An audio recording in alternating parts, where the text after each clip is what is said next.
Então, esse é o primeiro capítulo. Se você não leu, você vai ouvir, vai ficar interessado em ler.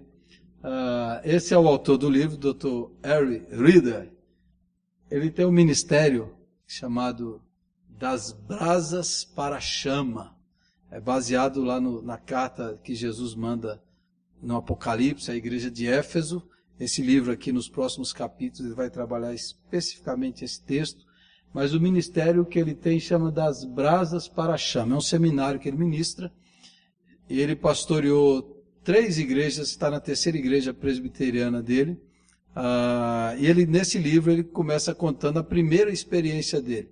A igreja Pinelands Presbyterian Church, em Miami. Quando ele estava começando o seu ministério, ele chegou naquela igreja e aconteceu algumas coisas lá bem desagradáveis, né? É uma igreja que no passado tinha sido uma igreja forte, com quase 1000 membros, uma igreja com uma escola dominical forte, muita gente, muitos ministérios, muito envolvimento missionário. Só que quando ele chegou, a igreja estava aí com 55 membros.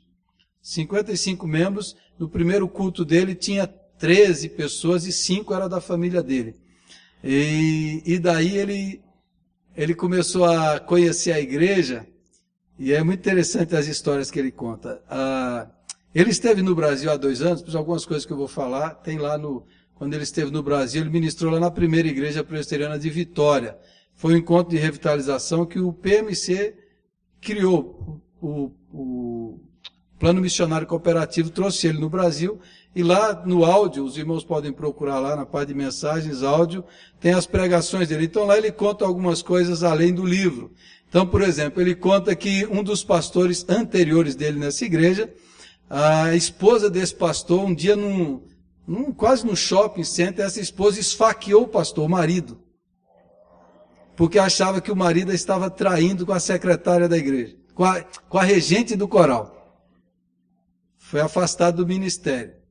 Um outro pastor dessa mesma igreja, antes dele, foi afastado porque ficou viciado em tranquilizantes.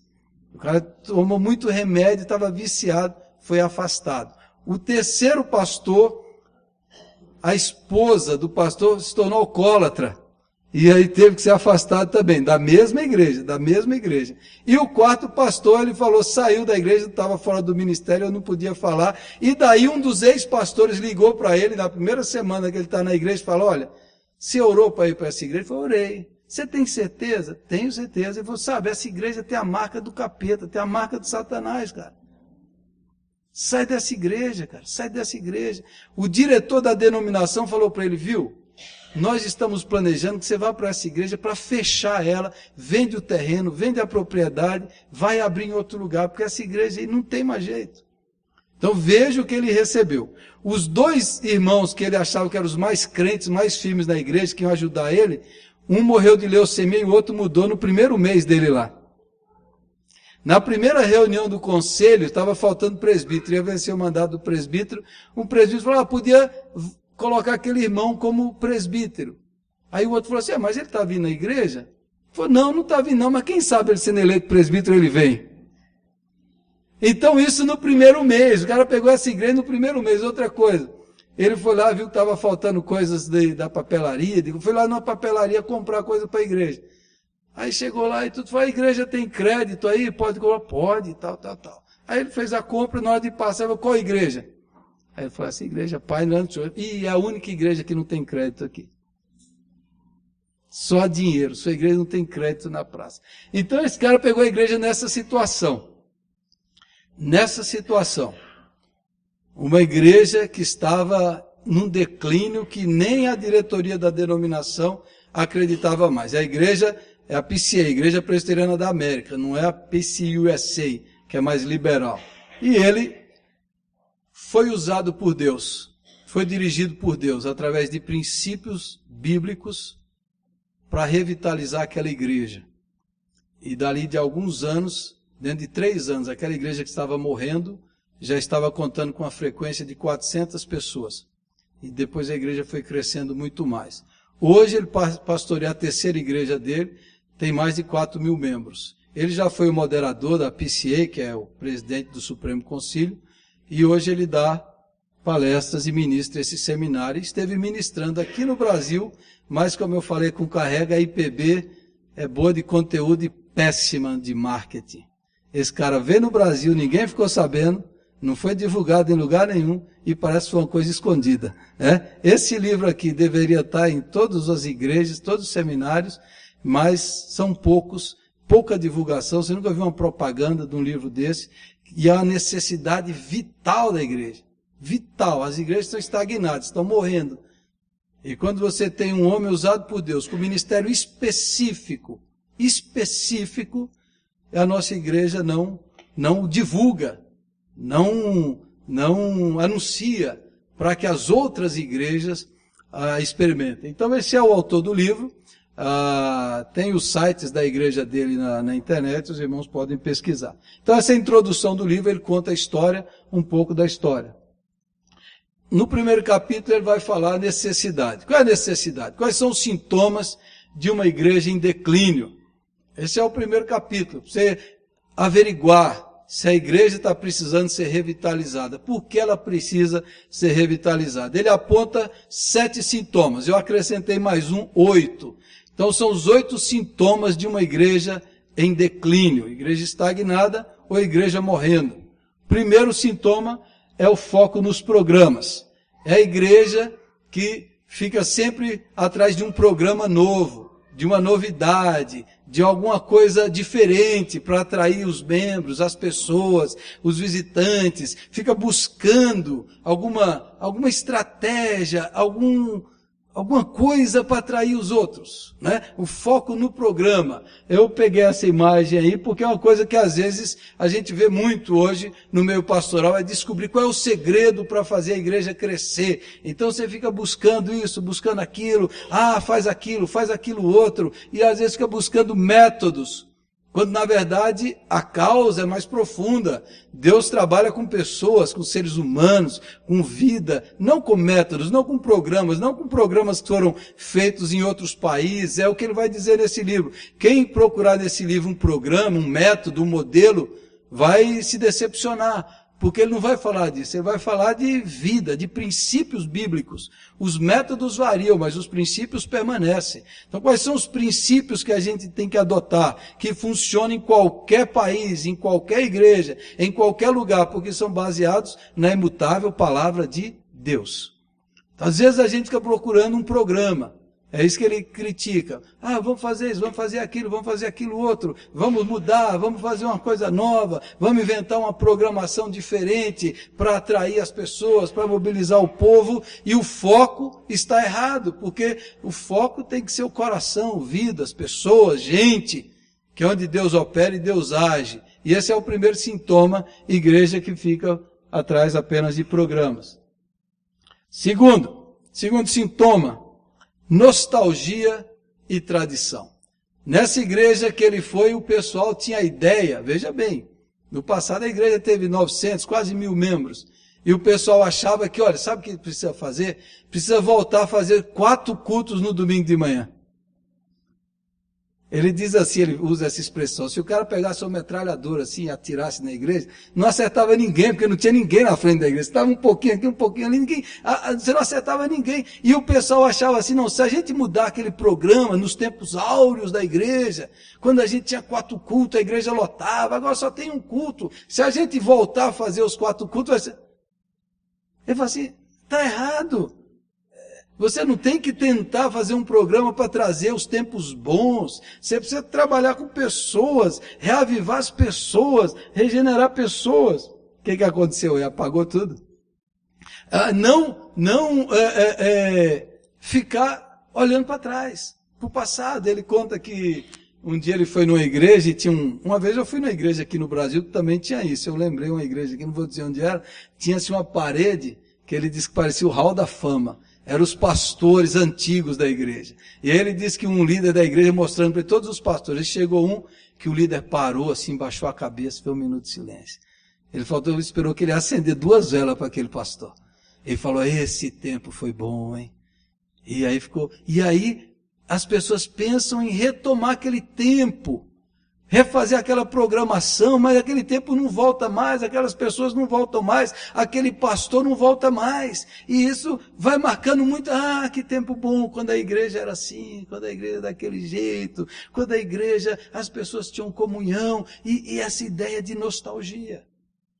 Um dia eu pesquisei para fazer um estudo na igreja, lá eu pesquisei, aí ó, é óbvio que não é uma crítica, mas eu pesquisei a música caipira em Botucatu. E eu acho que aí a música caipira faz o povo ser meio nostálgico. Você ouve a tristeza do Jeca, dá uma tristeza na gente. Dá uma vontade de voltar para o passado, lá para o sítio, para a roça. E a música caipira deixa a pessoa meio nostálgica. É só uma elucubração que eu fiz. As pessoas criarem, às vezes criam aquelas lembranças afetivas. Aquela memória afetiva, que o passado foi isso, o passado foi aquilo. Às vezes você volta para aquele passado.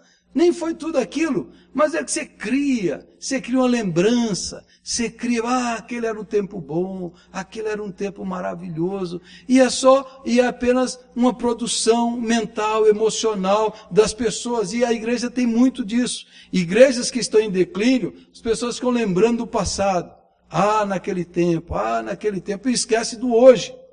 E às vezes o passado pode ser uma armadilha que prende as pessoas, que faz com que as pessoas não encarem o futuro, não encarem a realidade de hoje. Como é que a igreja tem que alcançar a geração de hoje? Porque aquela geração já passou, aquele tempo já foi. Não tem como você ficar vivendo no passado. Você tem que olhar para o hoje. Como é que a igreja vai comunicar o evangelho para esse povo de hoje? O que aconteceu ali no... Vai voltar daqui um tempo, volta. Então vou continuar falando da nostalgia e tradição para ficar batendo nessa tecla aqui. Acho que é um sinal para ficar batendo nessa tecla. Que não tinha nada disso, não tem esses problemas, né? De nostalgia e tradição. Vocês viram ali que nessa imagem que eu coloquei tinha o símbolo antigo da IPB. Na hora que ele voltar lá, os antigos aí vão lembrar. Tinha o símbolo antigo da IPB, que tinha lá a palavra em latim, nec tamen consumebatur. A sassardia não se consumia. Quando, na época do Guilhermino, mudou essa sassa, eu lembro que escrever de texto contra, que o que ele fez não podia fazer, que a sassa nova era feia, parecia um repolho. Então, assim, coisas que são humanas, mas quem criou essa sassa? Foi gente, não está na Bíblia. Que você tem que ter esse símbolo, foram pessoas. Aí quando você tenta criar um negócio estilizado, novo, de uma maneira para dar identidade visual para a igreja, não, mexeu numa coisa sagrada. Não pode mexer a tradição. É a tradição da igreja, a tradição do irmão, a tradição daquilo. Tinha um pastor na igreja das nossas que o relógio ficava aqui do lado, ele queria que o relógio ficasse no fundo. Ele pegou o relógio e colocou no fundo. O irmão falou, não pode, pastor. Porque o irmão que doou esse relógio há 30 anos falou que tinha que ficar aqui do lado. Então o senhor não pode mudar. É a tradição da igreja. É a tradição nossa. E aí vai criando esse espírito contrário ao tempo de hoje, à mentalidade de hoje. Nostalgia e tradição. Terceiro. Depois ele acha aí. Depois volta. Depois do tempo. Dependência de personalidades. Terceiro sintoma. A igreja que depende muito de um tipo de pastor, de um líder, que depende muito do carisma pastoral, e a igreja fica falando, se o pastor for desse jeito, desse tipo, desse estilo, a igreja vai crescer, a igreja vai revitalizar, e fica muito dependente, a igreja não se desenvolve, a igreja não cresce, os líderes não criam a identidade, o vigor, o fervor da igreja, e a igreja fica muito nessa ideia de dependência dos homens. Dependência das pessoas, se o pastor for assim, se o pastor tiver esse perfil, essa característica, e o povo para. Um dia alguém me falou, o pastor é igual o motorista de ônibus. Se ele para, a igreja para. Não é? E assim, essa mentalidade muito dependente do pastor. Você vai ver os períodos áureos do presbiterianismo, de crescimento, da expansão do presbiterianismo, década de 30, 40, 50, quando você tinha poucos pastores. Você tinha poucos pastores. Quem é que plantava igrejas? Quem é que pregava? Quem é que evangelizava? O pastor só ia para batizar. Tem relatos de igrejas no leste de Minas, que eu vou falar, que uma igreja só tinha 35 congregações. E tudo eram os leigos. Tudo era o povo que fazia o trabalho. Quando a igreja se torna muito clerical, ou seja, depende de tudo do pastor, aí fica essa dependência. Se o pastor tem muito carisma, muito potencial, muito isso, a igreja vai. Se o pastor dá uma agitada, o povo agita. Se o pastor cansa, o povo cansa. A igreja fica muito dependente. Esse é outro sintoma das pessoas. Vamos esperar o que o pastor vai fazer. Vamos esperar isso, vamos esperar aquilo. E para. Esse é outro sintoma, irmãos, de uma igreja que está assim. Essa é a dependência. Eu coloquei aí os 3 pastores mais famosos dos Estados Unidos, que você fala, se esse cara viesse para a igreja aí, ela ia fazer boa, não? É o Bill Hybels, Joel Osteen e Rick Warren. Então, a igreja deles, todos têm 40 mil membros, no mínimo, né? 40 mil, 45 mil membros e uma rede extraordinária de expansão no mundo inteiro. Esses 3 pastores aí. Então, se fosse ele, se fosse aquele, se meu pastor fosse aquele. Aí ele cita um pastor aqui de uma igreja que está crescendo, que já ouviu essa história, mas era alguém que não tinha, a igreja que estava crescendo muito, e esse pastor não tinha esses carismas. E ele disse que fizeram um teste com esse pastor, que o cara viajou com ele e falou, vamos ver se fica. E andou com ele 2 horas. Quando chegou na viagem, que o pastor abriu a boca, ele falou, nossa, introvertido, calmo, calado, e mesmo assim a igreja estava crescendo, porque não era uma igreja que dependia apenas do carisma do pastor, mas era uma igreja que Deus estava revitalizando e trabalhando, que o povo estava buscando a vida de Deus. Então esse é um terceiro sintoma, dependência de personalidade.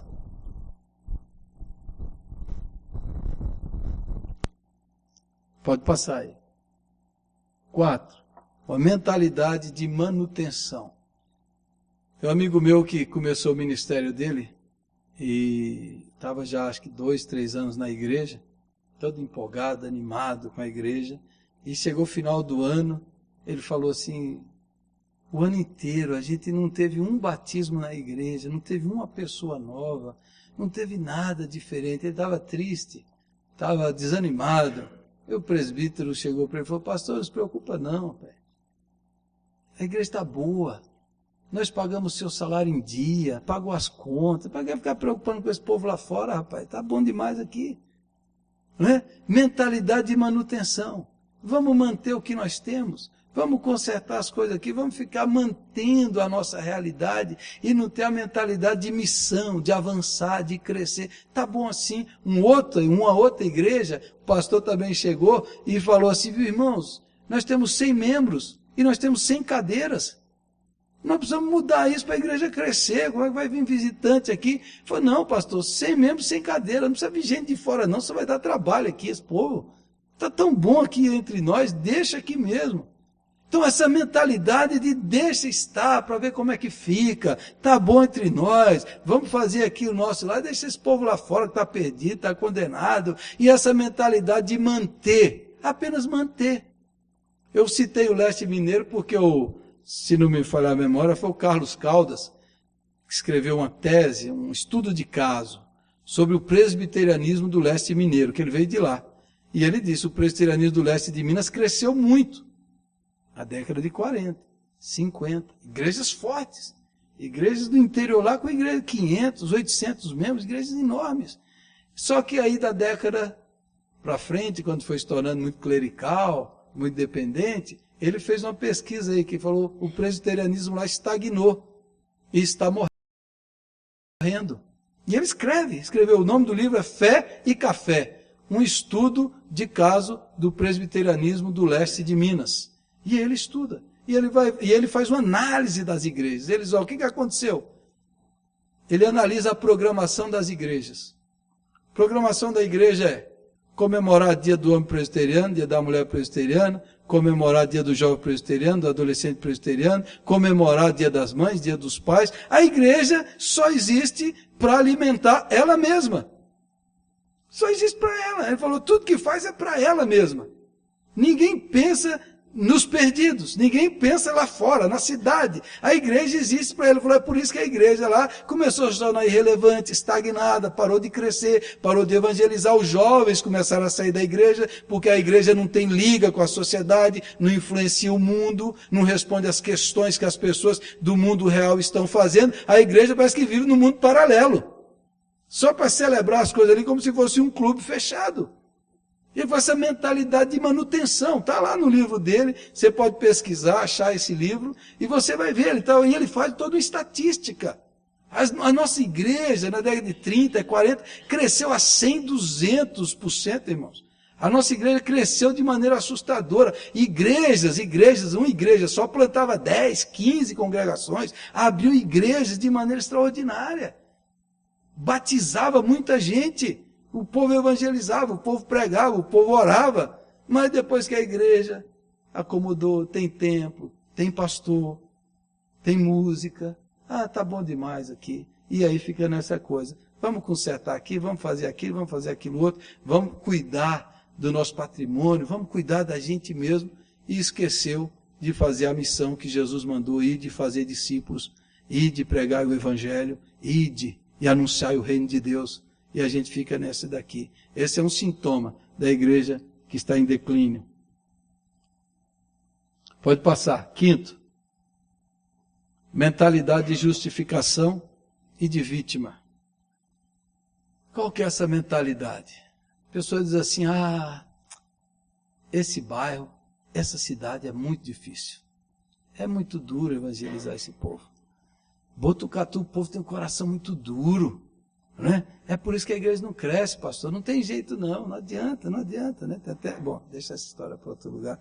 Né? Mas tem essa coisa de achar que, não, ninguém quer saber, está todo mundo contra. O mundo está terrível, o mundo está mal, ninguém quer saber de Deus, ninguém quer, nem adianta pregar, nem adianta orar, nem adianta evangelizar. E aí a gente fica dando desculpas.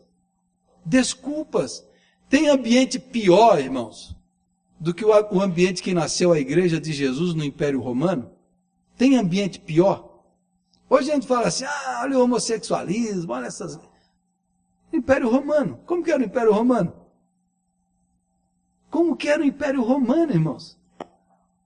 Era muito pior, as depravações, as orgias, as bacanais. Não tinha igreja, não tinha templo, não tinha estrutura. E a igreja nasceu nesse contexto. Um contexto completamente adverso de perseguição. E a igreja cresceu. Ele cita no livro aí, se você leu, ele vai citar Uganda. Nós recebemos o Atoto, as crianças de Uganda. O Atoto é uma igreja. Tem 4.000 membros em Uganda. Uganda, ele disse que já teve lá em Uganda, que Idi Amin era o ditador, perseguiu a igreja, matou. Mas hoje tem igrejas fortíssimas em Uganda. Crentes, igrejas do Evangelho crescendo. Tem um documentário no Netflix, não sei se ainda está lá, que fala lá, God's Love Uganda, Deus ama Uganda. E você vai ver o crescimento da igreja em Uganda. E ele vai falar que é um lugar mais difícil de opressão, de perseguição contra a igreja, e a igreja cresceu. E a igreja avançou, e você vai ver outros países que têm perseguição. A China, grande perseguição na China até hoje. Ainda tem uma perseguição velada aos cristãos, e o pessoal diz que nós temos 100 milhões de crentes na China, alguns dizem, a estatística não sabe ao certo, mas a igreja crescendo, expandindo. Então a gente fica achando desculpa, a gente fica justificando, a gente fica achando coisas para dizer, não tem jeito, não tem isso daqui, e fica se justificando. O certo é a gente falar assim, Deus tem misericórdia de nós. Senhor, dá-nos filhos, senão morreremos, como diz lá a mulher de Isaac. Dá-nos filhos, senão morreremos. Frutifica a igreja, mas a gente fica tentando encontrar desculpas, meios. Sexto, má reputação na comunidade. Eu coloquei o texto de Atos 2:46, 47. que diz que a igreja de Jerusalém partiu o pão em suas casas e juntos participavam das refeições com alegria e sinceridade de coração, louvando a Deus e tendo a simpatia de todo o povo. E o Senhor lhes acrescentava todos os dias o que iam sendo salvos, tendo a simpatia de todo o povo. Isso aqui é um negócio interessante. Quando a igreja tem uma má fama, quando aconteceu algum escândalo, algum problema na igreja, a igreja ficou marcada e as pessoas em volta criticam aquela igreja ou têm uma impressão errada da igreja. Tem um amigo meu que assumiu uma igreja, vou dizer o nome da cidade, não, está gravando, não vou falar o nome da cidade, não, está filmando, pode nem citar os nomes, nem contar onde que é as histórias, né? Mas é uma igreja aí, eu ia citar, mas não vou citar não. Uma igreja, o pastor é a igreja, ele ficou sabendo lá na igreja, teve tanto problema a igreja, que o diácono ficava na porta, e quando chegava um visitante, o diácono falava assim, viu, não vem aqui não, vai na outra igreja, aqui está muito ruim a coisa. Eu só fico aqui porque eu tenho que cumprir meu mandato, mas vai lá naquela. Verdade, cara, eu ia dizer o nome da igreja aqui, verdade.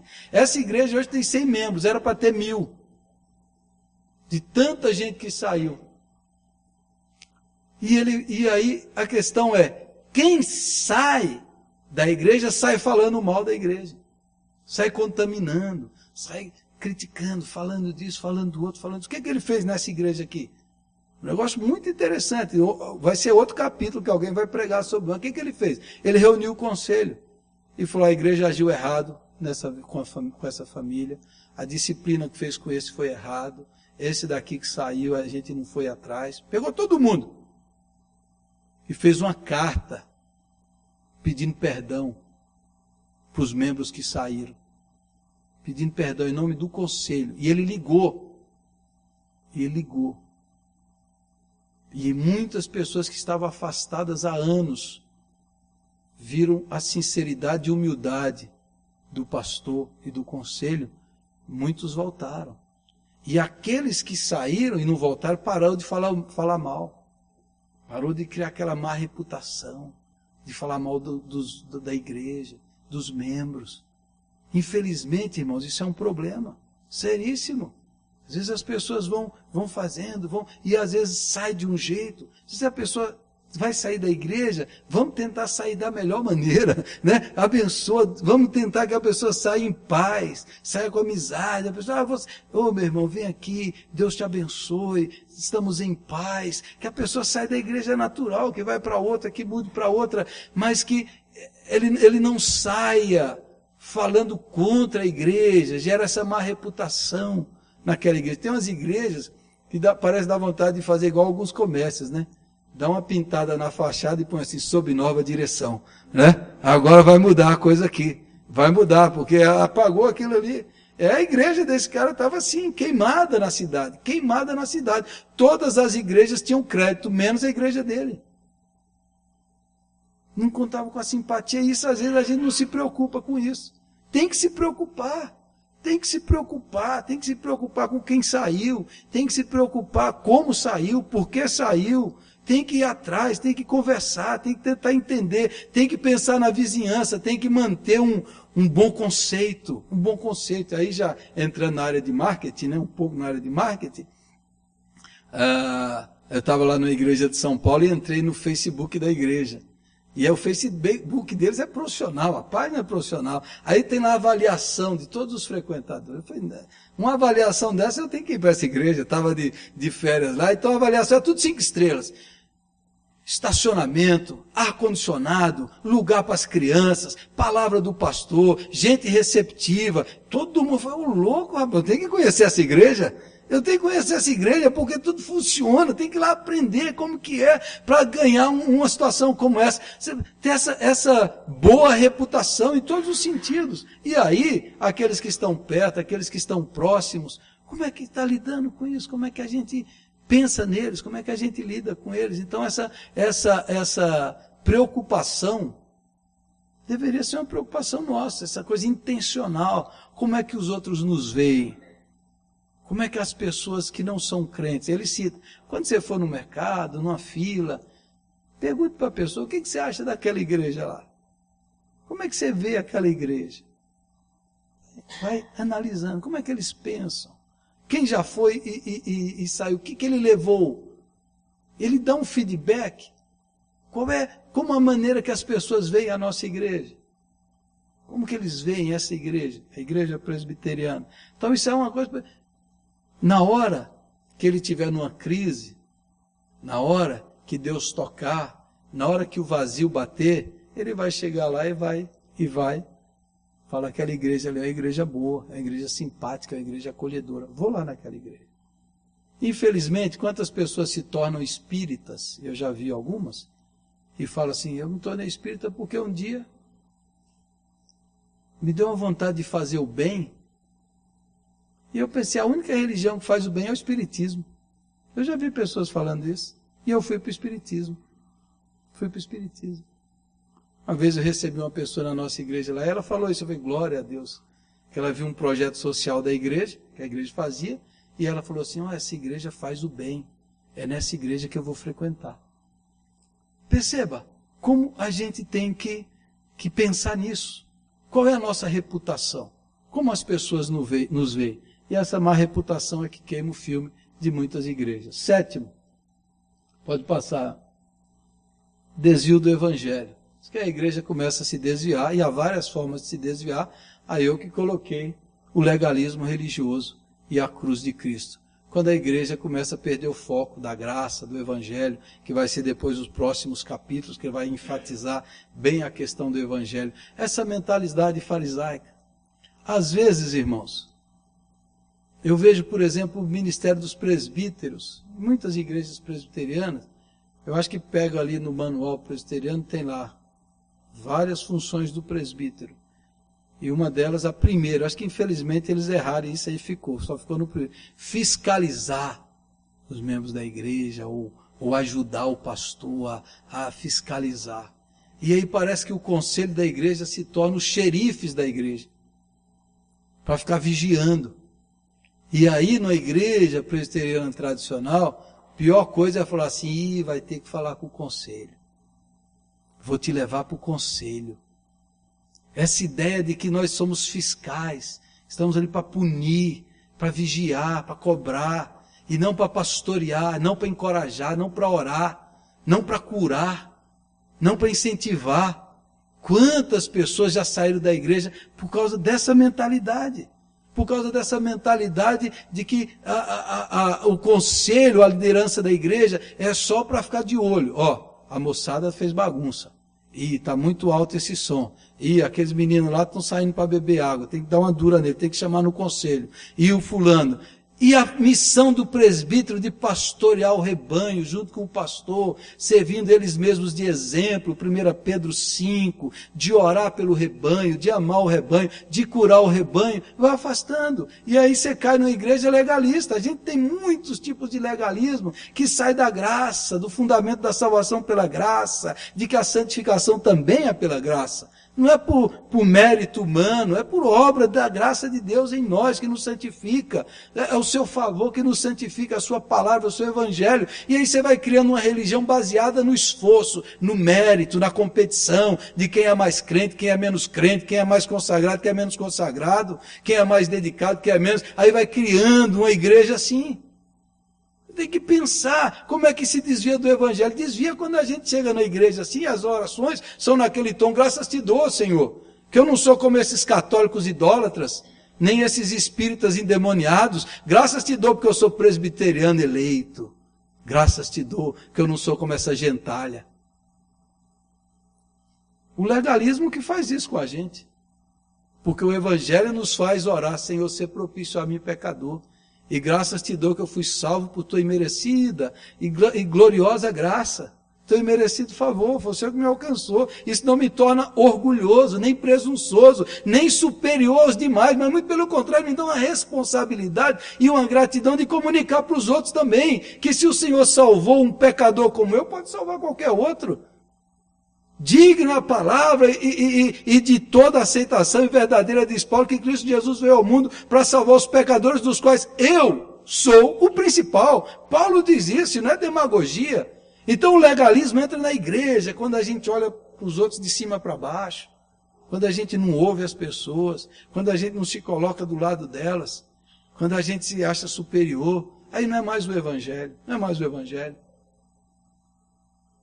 Está gravando de novo, né? Eu ia falar a região do Brasil aqui, que tem uns caras lá, colegas nossos, rapaz, os caras estão num nível assim de santidade legalista, que quase que eles nos cumprimentam os outros pastores, do chamado neopuritanismo. Eu vou dizer lá do interior do Nordeste, lá pro lado da minha terra. Os caras estão num nível de santidade assim, meu.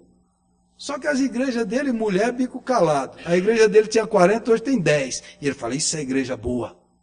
O cara acha que ele é fiel, porque quanto menos gente, melhor. Ninguém suporta. Nem a mulher está suportando mais esses caras. Dessa espiritualidade farisaica, que está sempre olhando, né? Olhando o cisco no olho do outro. Sempre apontando os erros. E não vê o seu pecado. Sola gratia, somente pela graça. A gente recebe pela fé. A gente se torna quebrantado, humilhado e dependente da graça de Deus. E às vezes nós vamos nos desviando do Evangelho. Desviando do Evangelho. Às vezes até como a gente fala com os outros. A maneira como a gente prega. Evangelizar é um mendigo contando para outro mendigo onde ele encontrou pão. Essa é a melhor definição de evangelização. Olha, eu encontrei o pão da vida. Assim como fez comigo, vai fazer com você também. Às vezes a igreja vai se desviando, irmãos, para várias áreas. Hoje a gente corre o risco de cair no extremo oposto, que é a libertinagem. Que é cair na libertinagem. E a graça não leva nem para o legalismo, nem para a libertinagem. A graça santifica.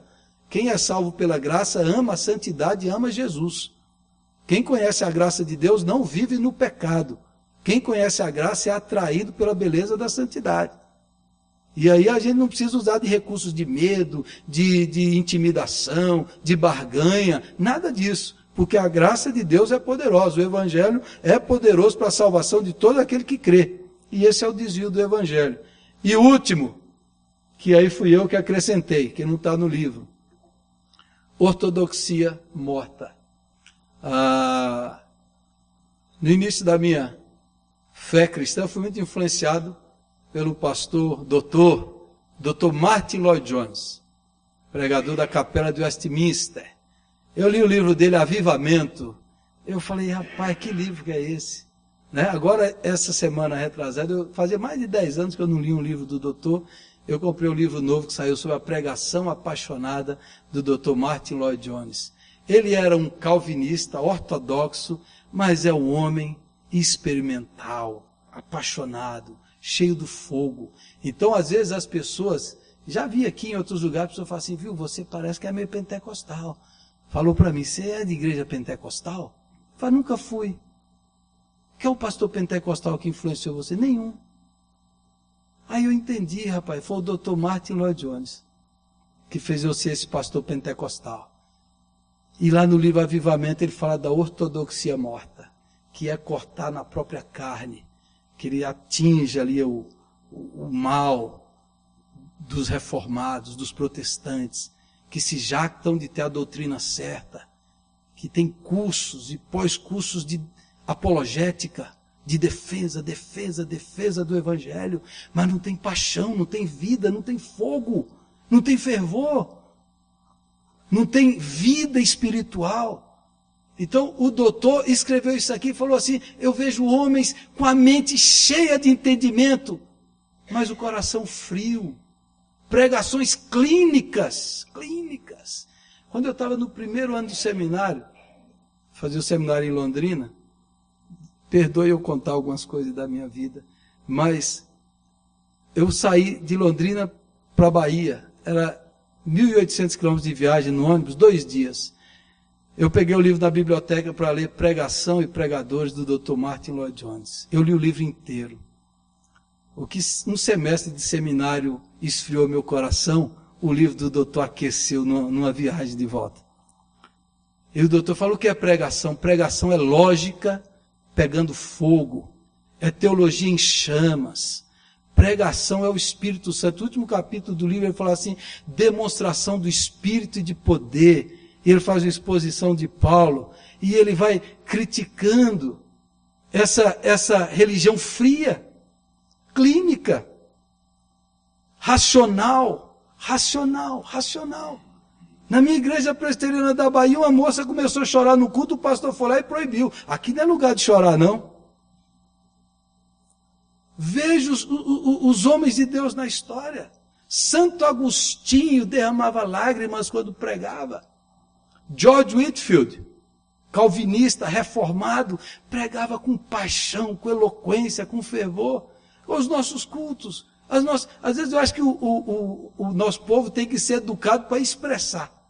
Saber expressar a fé, porque eu estou pregando, empolgado, e o cara está lá assim. Quando está cochilando, fala, meu, esse cara... Aí termina, fala, que pregação linda, né, pastor? Não parecia, meu, com sua cara feia lá, cara. Parece que você estava dormindo, você não estava comigo, você não estava ligado.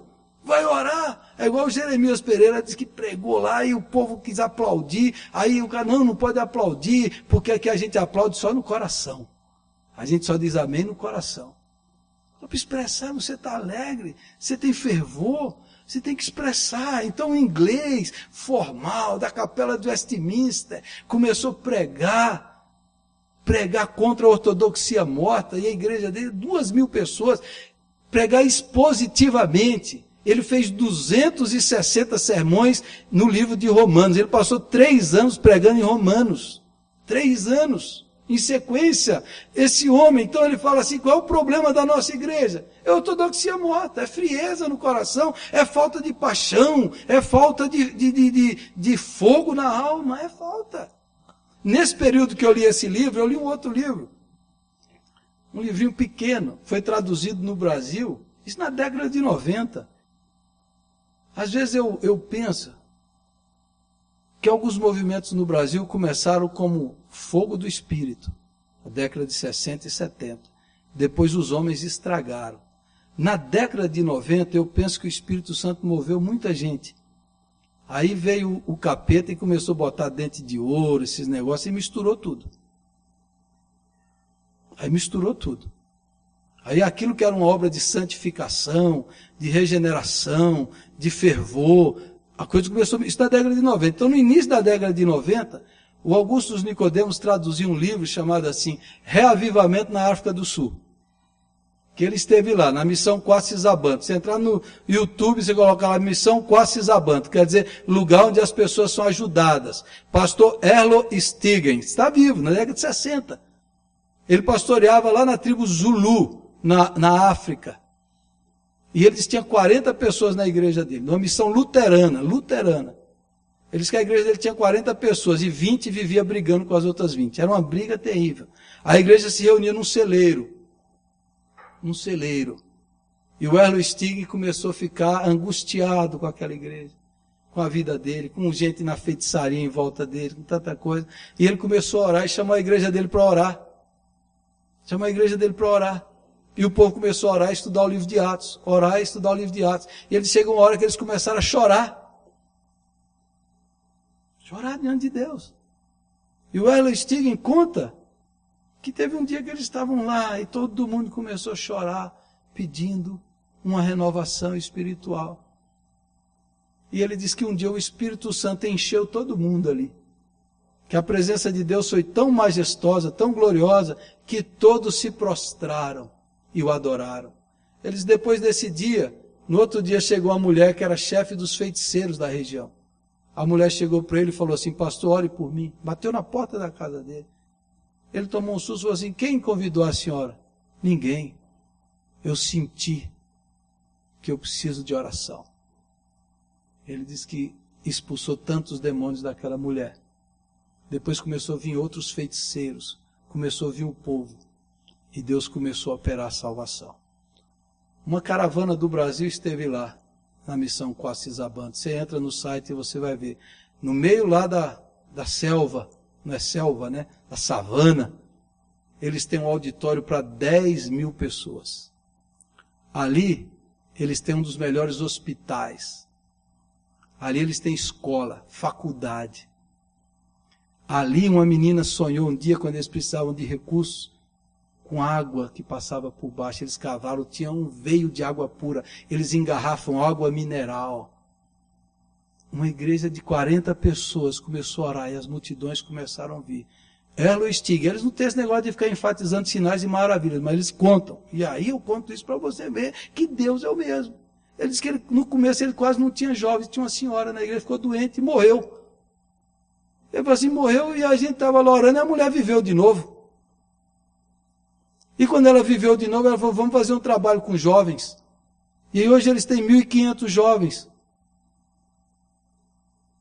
1.500 jovens naquele lugar. Porque Deus visitou, lá no meio, lá da floresta, e tudo gente lá, visitou. Os donos de fazenda mandavam os empregados para lá, porque quem vai nessa igreja vira honesto. Pá, eu vou parar de ser roubado. Aí vinha e os caras se convertiam. Está lá até hoje, está lá a missão. E quem que traduziu esse livro? Dr. Augustus Nicodemos esteve lá para ver o avivamento de Deus. Então, irmãos, avivamento, reavivamento, renovação espiritual, está no cerne da nossa igreja. Espírito Santo não é coisa de pentecostal, é coisa de presbiteriano. Fogo do Espírito. O nosso símbolo é uma sarça pegando fogo. É uma sarça pegando fogo. Porque a sarça ardia e não se consumia para arder no nosso coração. Agora, a gente vai orar, a gente vai buscar, a gente vai fazer uma reunião de oração. Falta vida. Estamos nessa ortodoxia morta. Sem vontade, sem ânimo, sem disposição, sem alegria, sem paixão, sem fervor. O Senhor nos precisa visitar nossa alma, nossa vida e nos reavivar para o louvor da glória dele. Amém? Vamos ficar em pé?